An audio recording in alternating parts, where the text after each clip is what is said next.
Nuk është përgatit tregu për liberalizim. Nuk ka asnjë vendim final për me dalë në treg. Gjyra rregullatorit e ka momentin e fundit të mos e bëj veprimin e rënd, ndoshta edhe penal. Legjislacioni e lën të hapur mundësinë që tregu duhet të përgatitet para se të fillojë implementimi i liberalizimit të tregut, që nënkupton detyrat e qeverisë pasuese deri tek këtu nuk janë kryer në akte tjera normative, akte tjera nënligjore dhe nuk është përgatit tregu për liberalizim. Në ne u dash të revitalizohet i tërë sektori energjetik. Në dy sektori energjetik është dash të ketë kapacitetet të shtuara për prodhimin vendor energjetik, jo të mvaret komplet nga importet. Në tre, pas rritjes së kapaciteteve prodhuese do duhet të koordinohej me institucionet e sektorit, me Agjencionin e Konkurrencës, me Agjencionin e Ndihmës Shtetërore dhe me bën një vlerësim real të tregut Kosovës se a ekziston mundësia e daljes në treg. Shiqoni sot nuk e kena asnjë studim, as juridik, as ekonomik e as energjetik në ngushtë fushës që vërtet a kena mundësi si shtet dhe si qeveri dhe si institucione me kalu në treg të lirë.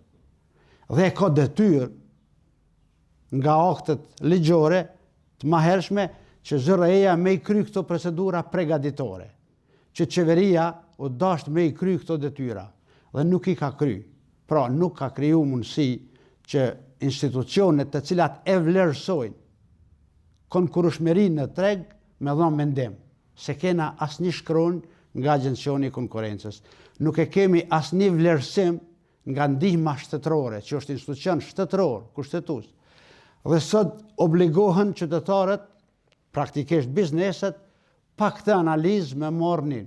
Mbi të gjitha, zyra rregullatorit nuk ka asnjë vendim final për me dalë në treg, sepse është e vetëdijshme që nuk e ka përgatitur tregin.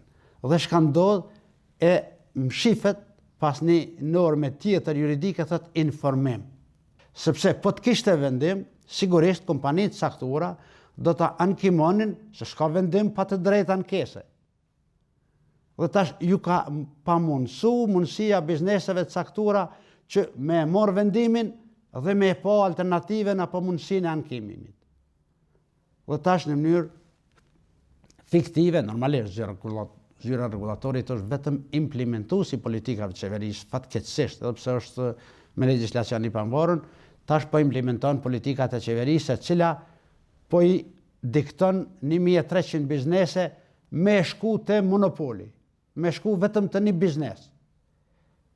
Është e vërtet që ka edhe me hy në statistikat e agjencioneve të regjistrimit biznesit, po të zyra rregullatorit janë disa kompani që janë të regjistruara për të tregtuar energji, por funksionale, që kanë kapacitet me ju shërby biznese në Kosovë janë një, është vetëm Kesko.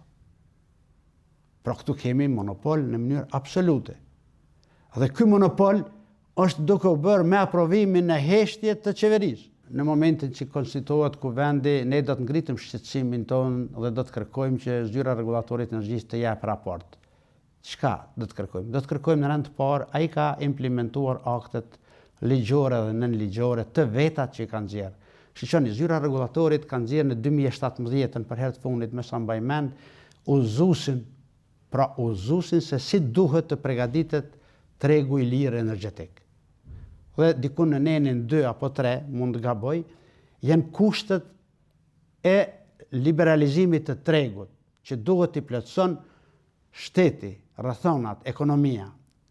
Asnjë nga kushtet e dokumentit zyrtar të zyrës së rregullatorit për energji, për liberalizim të tregut, as nuk janë përfill e as nuk janë plotësuar. Partia Demokratike ka deponuar në zyrën e rregullatorit kërkesën tonë që praktikisht të gjitha këto shkelje, avokati i grupit parlamentar Partisë Demokratike i ka sistemu me profesionalizëm të lartë dhe ne do të presim hapat juridik që zyra rregullatorit e ka momentin e fundit të mos e bëj veprimin e rënd, ndoshta edhe penal, që të stopoj ose të prolongoj çështjen e futjes në treg derisa të plotësohen kushtet. Jemi në dispozicion maksimal edhe me ekspertë të Partisë Demokratike edhe të grupit parlamentar që të ndihmojmë në dinamikën e përmirësimit të liberalizimit të tregut, por me transparencë maksimale. Dhe pastaj ne normalisht që do të insistojmë që zyra rregullatorit të ketë një përgjegjësi dhe llogaridhënie direkte në Kuvendin e Kosovës për shkeljet, për mos nxjerrjen e vendimit, për mos zbatimin e uzusit, që është dokument zyrtar i 2017-s, për mos zbatimin dhe implementimin e legjislacionit i cili e thot qartë që duhet të përgatitet çështja e tregut dhe për mos komunikim transparent me qytetarët, gjithsesi me bizneset.